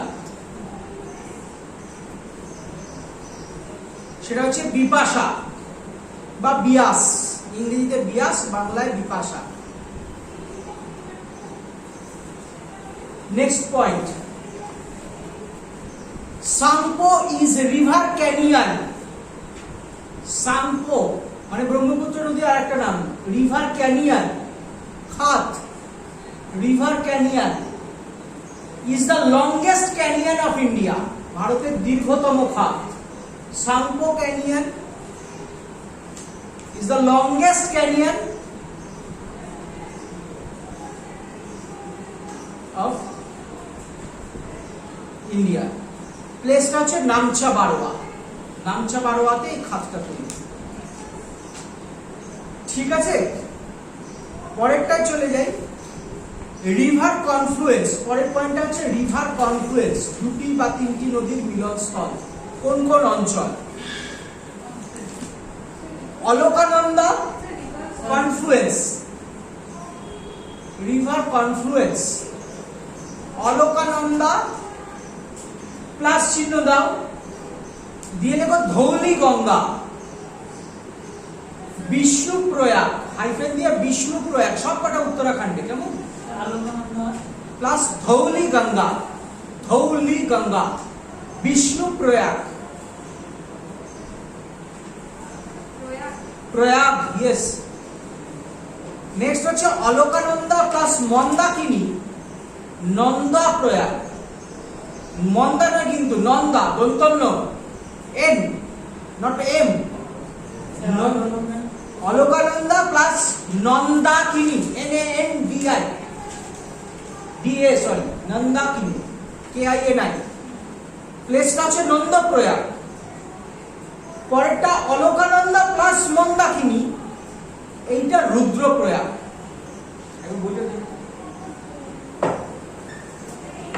Rudraprayag, ঠিক আছে না, দেবপ্রয়াগ এখন আসেনি। আর মন্দাকিনী, রুদ্রপ্রয়াগ, প্রথমেরটা নন্দপ্রয়াগ, পরেরটা রুদ্রপ্রয়াগ। কি করে মনে রাখবে? নন্দাকিনী নন্দপ্রয়াগ, আর মন্দাকিনী রুদ্রপ্রয়াগ, যেখানে স্রোত অনেক বেশি, ঠিক আছে, রুদ্র, ভয়ঙ্কর রূপ। নেক্সট গঙ্গা প্লাস কোশি, গঙ্গার কোশি, কুরুশিলা, বিহারের কুরুশিলা, এগুলো একদম মানে তোমাদের 140-এর জন্য তৈরি করার কিছু প্রশ্ন উত্তরের জায়গা। গঙ্গা প্লাস কোশি, কুরুশিলা, ঠিক আছে। আর বলতে পারো কৃষ্ণা প্লাস তুঙ্গাভদ্রা, আল্লাপুর, আল্লাপুর তেলেঙ্গানা,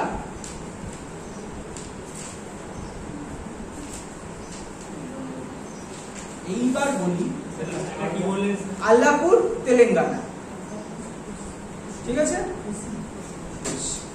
এইবারে হেডিং করো রিভার কন্ট্রোভার্সি, মানে পুরনো দিনের মতো শুধু বেসিকটা পড়ে যাব, এটা না করে আগামী দিনের জন্য। দেখো রিভার কন্ট্রোভার্সি মধ্যে সবচেয়ে বেশি আলোচিত হয় Kaveri river controversy. Actually river controversy বিষয়টা কি? কোন রাজ্য কতটা জল পাবে, বাদ দেওয়ার ফলে সেই কারণে দুটো রাজ্যের মধ্যে বিভেদ তৈরি হলে, বিবাদ বিভাজন হলে, তখন সেটা ওয়াটার ডিসপিউট বা রিভার কন্ট্রোভার্সি বলা হয়। আচ্ছা বলো তো, এই মামলাটা যদি শুরু হয়, মামলাটা কোথায় যাবে? সুপ্রিম কোর্টে না হাইকোর্টে? সুপ্রিম কোর্টে না হাইকোর্টে? নাকি একদল বলছে সুপ্রিম কোর্ট, একদল বলছে হাইকোর্ট? কেন সুপ্রিম কোর্টে যাবে? দুটো স্টেটের মধ্যে হচ্ছে। এটা কি শুধু সুপ্রিম কোর্টে যেতে পারে না, রেসপেক্টিভ হাইকোর্টে গিয়ে তারপরে সুপ্রিম কোর্টে যাবে, হাইকোর্টে গিয়ে সুপ্রিম কোর্টে। বাকি সবাই কি রে, যে হাইকোর্টে যাবে হাইকোর্ট রাজ্যের হয়, তাহলে প্রবলেমটা কোথায় হবে? সেই রাজ্যের পরে তো ভার্ডিক্টটা দিয়ে দেবে। রাজ্য আর কেন্দ্র রাজ্য বিরোধ একমাত্র সুপ্রিম কোর্টের সমাধান হয়। এটাকে সুপ্রিম কোর্টের মূল এলাকা বলে, অরিজিনাল সাইট। আর্টিকেল নাম্বার কত? পরীক্ষার সামনে না হলে বিরক্ত করতাম না। অরিজিনাল সাইট আর্টিকেল কত? হ্যাঁ, সেটা তো তুমি বোঝানোর চেষ্টা করছো স্যার আমি কিছুটা জানি। আই নো জানো, কিন্তু আমার উত্তরটা কোথায়?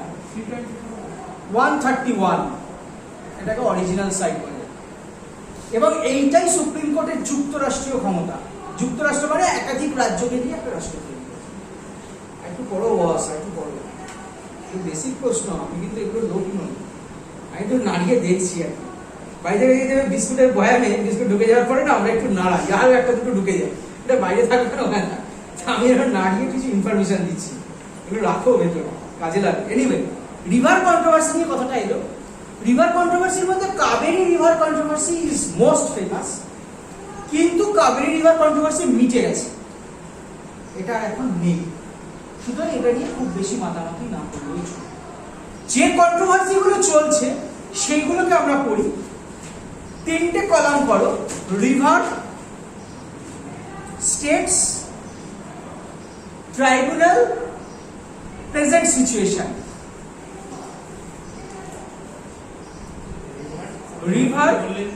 রিভার বললাম, তারপরে বললাম স্টেটস, মানে হ্যাঁ স্টেটস, তারপরে বললাম ট্রাইব্যুনাল, কবে তৈরি হয়েছে ট্রাইব্যুনাল, আর প্রেজেন্ট স্ট্যাটাস, এখন কি অবস্থা।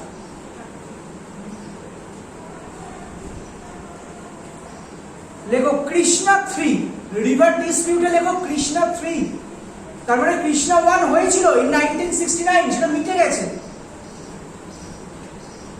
কৃষ্ণা 2 ও মিটে গেছে, এটা হচ্ছে কৃষ্ণা 3 ডিসপিউট।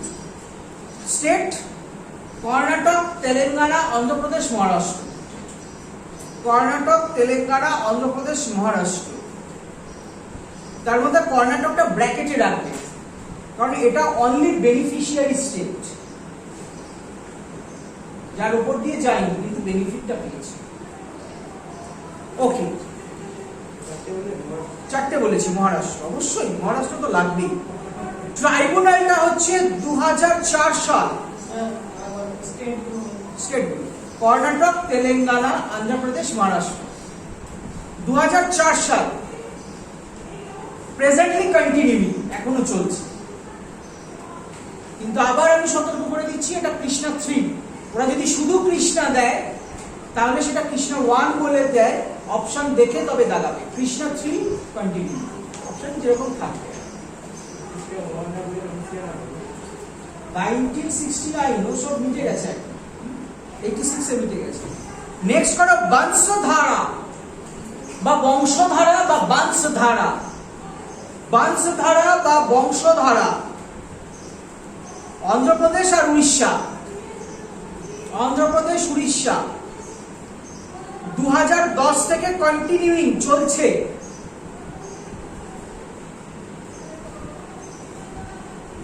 ঠিক আছে, পরেরটা হচ্ছে স্টার চিহ্ন দিয়ে লেখো কালেশ্বরম প্রজেক্ট। গতবার দিয়েছিল পল্লাভরম, তার আগের বার মামেল্লাপুরম। নতুন নতুন করে একটা প্রজেক্ট দিচ্ছে, অর্থাৎ যেটা আন্ডার কন্ট্রোভার্সি, সেই কন্ট্রোভার্সির মধ্যে কালেশ্বরম। হাইফেন দিয়ে লেখো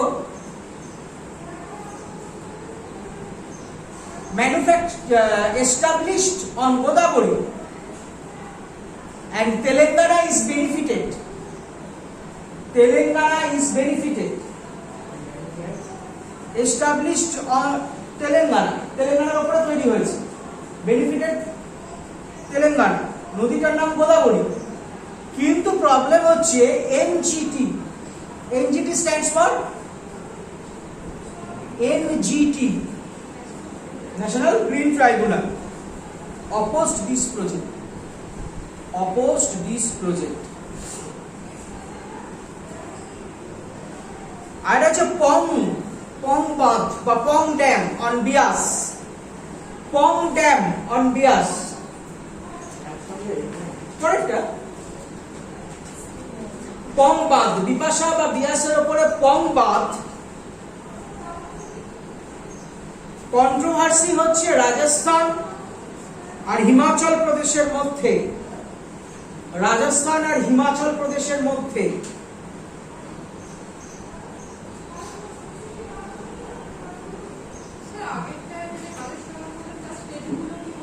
স্টেট কিছু বলিনি, তেলেঙ্গানাতেই হয়েছে, তেলেঙ্গানা উপকৃত হচ্ছে, কিন্তু কারোর সঙ্গে বিরোধ নেই। বিরোধটা ন্যাশনাল গ্রিন ট্রাইব্যুনালের সঙ্গে। বলছি উপকার পেলেও এখানে জনবসতিগুলো এবং ইকোসিস্টেমটা ভবিষ্যতে ধ্বংস হবে। এটা বড় 2019-20। বিয়াস পং অনেক দিনের পুরনো, কিন্তু পং এর ক্ষেত্রে রাজস্থান হিমাচল প্রদেশ কি নিয়ে বিরোধ? জনবসতি ধ্বংস এবং বায়োডাইভার্সিটি। পরেরটা বলেছিলাম পং ড্যাম বিপাশা নদীর ওপরে, Pong dam on Beas river arised a controversy between Rajasthan and Himachal Pradesh. Rajasthan ও হিমাচল প্রদেশের মধ্যে কন্ট্রোভার্সি তৈরি হয়েছে। কি নিয়ে controversy? Due to abolition of people settlement, জনবসতি, and degradation of biodiversity, জৈব বৈচিত্র্য হ্রাস।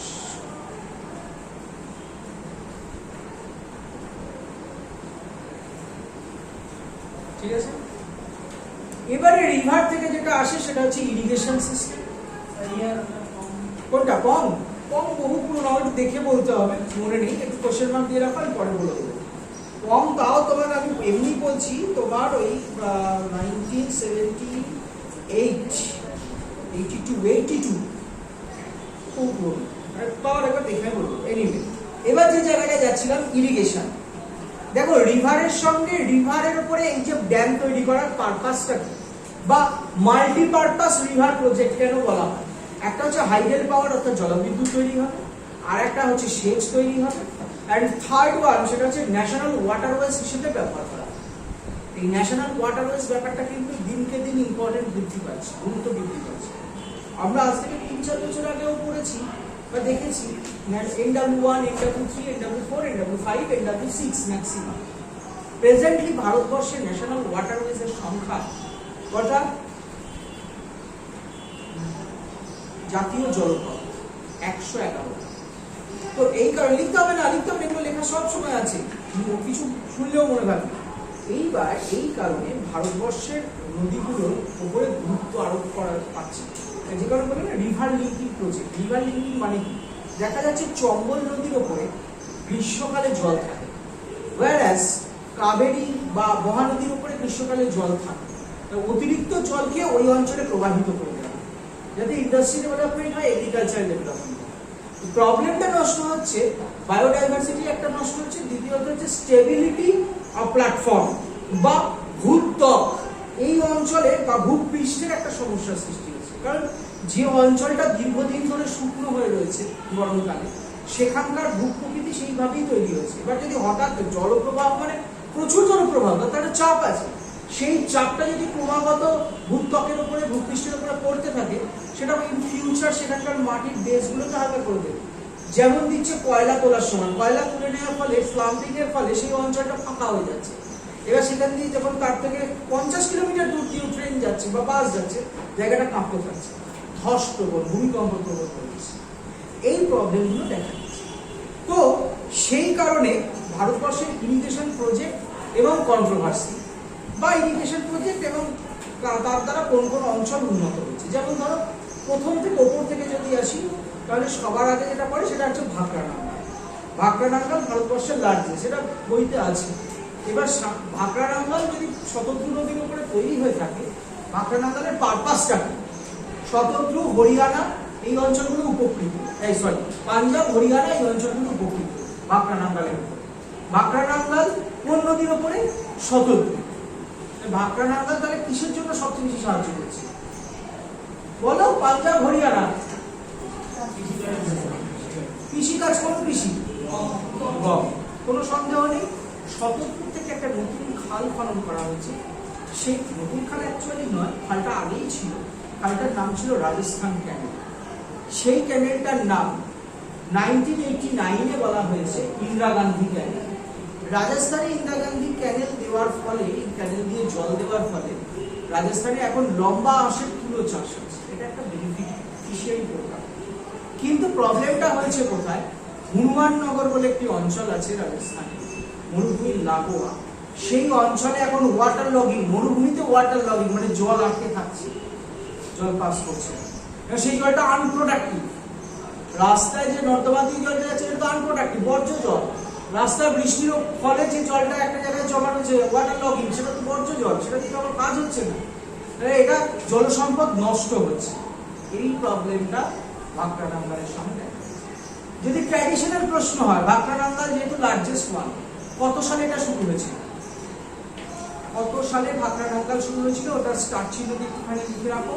Bhakra Nangal started in 1955। 1955 হয়েছে। এবার চলে আসি ওপর থেকে, যদি নিচের দিকে নামো তাহলে প্রথম হচ্ছে ভাগীরথীর ওপরে টেহরি ড্যাম। টেহরির প্রবলেমটা কোথায় বা বেনিফিশিয়ারি প্রোগ্রামটা কি না? টেহরির ফলে সেই অঞ্চলটা বন্যা প্রবণ। Tehri dam project and Pong dam project. Tehri dam and Pong dam কোন নদীর উপরে বইতে পাবে? কিন্তু আমি বারবার বলছি অতটা লিখবো না, আমরা যেটা বইতে করছি এক্সট্রাটা লিখছি। Tehri dam project and Pong dam project both are responsible for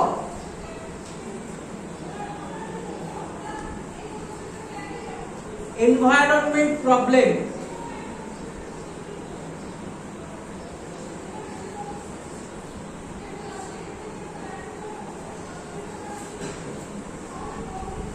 so Sundarlal Bahuguna started Tehri movement. Bahuguna started Tehri movement to restore it. R-E-S-T-O-R-E, restore it. পুনরুদ্ধার করার জন্য, পুনর্বাসনের জন্য। ঠিক আছে? নেক্সট, তারপরে চলে এসো। হিমাচল প্রদেশ হলো, উত্তরপ্রদেশ রিহান লাগবে না, আস্তে আস্তে এদিকে এসো। ঝাড়খণ্ডের ওপরে, ঝাড়খণ্ড পশ্চিমবঙ্গের বিরুদ্ধ ডিভিসি। ডিভিসি সম্পর্কে কটা বাঁধ আছে? তিলাইয়া, কোনার, বরাকর, এই বাঁধগুলোর নাম আমরা পেয়ে যাব। আমার প্রশ্ন হচ্ছে ডিভিসি কবে তৈরি হয়েছিল? ভারতের প্রথম। Very good. DVC manufactured constituted in 1948, 1948 সাল।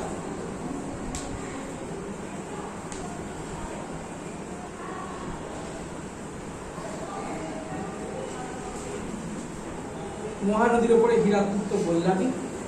নাগার্জুন সাগর, ঠিক আছে, নাগার্জুন সাগর নিয়ে সমস্যা নেই। নাগার্জুন সাগর মানে হচ্ছে কৃষ্ণার উপরে নাগার্জুন সাগর। নেক্সট একটা আছে তুঙ্গভদ্রা। Tungabhadra dam project. রিভারটা তুঙ্গভদ্রা, কিন্তু স্টেট হচ্ছে dual state, Karnataka plus Andhra Pradesh. Tungabhadra Karnataka plus Andhra Pradesh.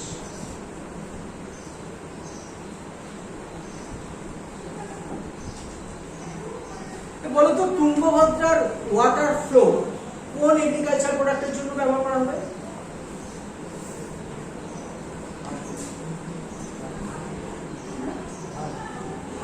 অন্ধ্রপ্রদেশের প্রোডাক্ট কি সবচেয়ে বেশি? অন্ধ্রপ্রদেশে হয় তুলো, তামা। তুলো মহারাষ্ট্র, গুজরাট, কিন্তু তুলো অন্ধ্রপ্রদেশেও কিছু পরিমাণ হয়। তুলো এবং তামা। নাগার্জুন সাগর project is widely used Nagarjuna Sagar project is widely used to produce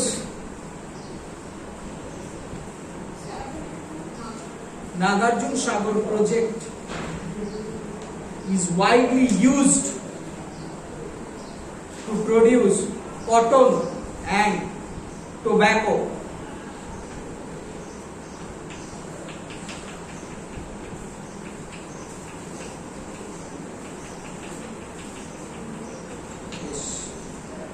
বাকি ইরিগেশন তোমাদের আর নেই, নর্মদা সাগরকে বলেইছি, ছেড়ে দাও। আর আর আর আর এদিকে নেই। ভারতে আয়না বলা হয় কি? ভারতের আয়না, ভারতের মিরর, তাই তো? ভারতের আয়না। গোদাবরী ছিল অপশনে? মণিপুর দিকে আছে, উমবল আছে, একটা মনে হবে। তাহলে আমরা লিখতে হবে। আমি যতটুকু দেখছিলাম গোদাবরী, ঠিক আছে? হয়তো দেখছি। আচ্ছা, আর কিছু তোমাদের কোনো জিজ্ঞাসা? রিভার কমপ্লিট, রিভারের সঙ্গে ইরিগেশন প্রোগ্রামও কমপ্লিট। ইরিগেশনের ক্ষেত্রে একটা কথা বলি, ইরিগেশন তিন রকমের হয়, একটা মেজর, একটা মাইনর, একটা মিডিয়াম। বর্তমানকালে জলের সংকট এত বেড়ে যাচ্ছে বলে প্রত্যেকটা শহরে একটা করে জল বাজেট হয়, যেটা আমরা এখনো জানি। জল বাজেট মানে কতটা পার্সেন্টেজ জল ইন্ডাস্ট্রিতে ব্যবহার হচ্ছে, কতটা জল গৃহস্থালিতে ব্যবহার হচ্ছে, কতটা এগ্রিকালচারে ব্যবহার হচ্ছে। এইসব দিক থেকে দেখতে গেলে পশ্চিমবঙ্গের জল বাজেটে ঘাটতি, মানে যতটা জল আছে তার চেয়ে বহুগুণ বেশি ব্যবহার হয়, সেটা হচ্ছে বাঁকুড়া। আপকামিং ঘাটতি আসছে কলকাতার থেকে, কেমন?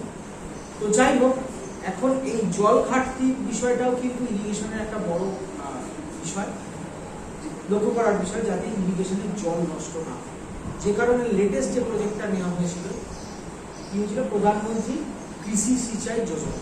প্রধানমন্ত্রী কৃষি সিঁচাই যোজনাকে বলা হয়েছিল মোর ক্রপ পার ড্রপ, প্রতি জলবিন্দুতে বেশি ফসল উৎপাদন।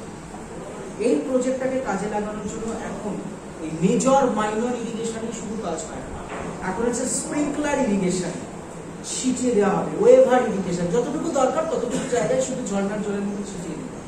স্প্রিংকলার বা ওয়েভার ইরিগেশনের প্রথম সূচনা হয়েছিল মহারাষ্ট্রে। ভূগর্ভস্থ জল বা ট্যাঙ্কের জল দিয়ে সেচ পদ্ধতি কাজ করা হয়। এইটুকু মাত্র তোমরা মনে রাখবে।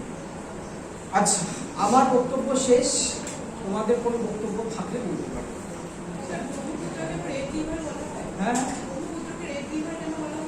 আচ্ছা, লোহিত নদী, কারণ এটার উৎসস্থলে এর মধ্যে কিছু ম্যাগনেসিয়াম এবং আয়রনের অক্সাইড।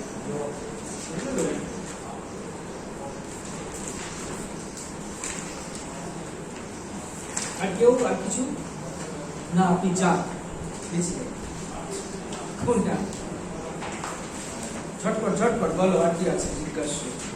একটা কোশ্চেন আছে আপনার যে দক্ষিণ ভারতে মানে কিসের মাধ্যমে জল বেশি হয়?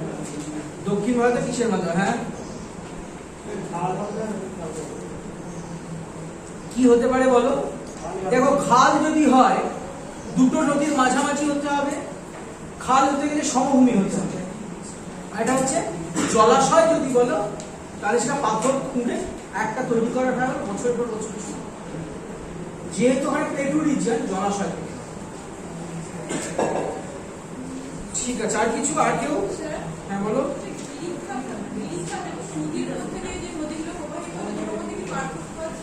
এক্স্যাক্টলি, গিরিখাত যে কোনো জায়গায় তৈরি হতে পারে। চুটি হতে গেলে দুটো নদীর মাঝে, দুটো পাহাড়ের মাঝখানের অবনমিত অংশ দিয়ে যেতে হবে। গিরিখাত একটা পাহাড়ের মাঝখান দিয়ে। আর কিছু?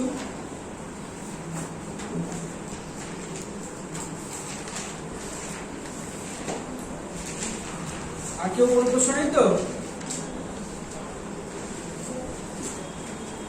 এই দেখো, এই বইটাতে যেটা আপনি দেখার জিনিস ছিল, এই রিভার গুলোতে লেন্থের তোমাদের দরকার নেই, যেখানে যেখানে সোর্সেস আছে সোর্সেস গুলো পড়ে নেবে। কোন উপত্যকা অতটা তো দরকার হবে না, যদি পারো, ইচ্ছা হয় তাহলে ট্রিবিউটারিজের নাম মনে রেখো, না পারলে কিছু করার নেই। ট্রিবিউটারিজ সবচেয়ে বড় ট্রিবিউটারিজ, সেটা শুধু মনে রেখো, তাহলেই হবে। রিভার দুটো নদীর মিলনস্থল,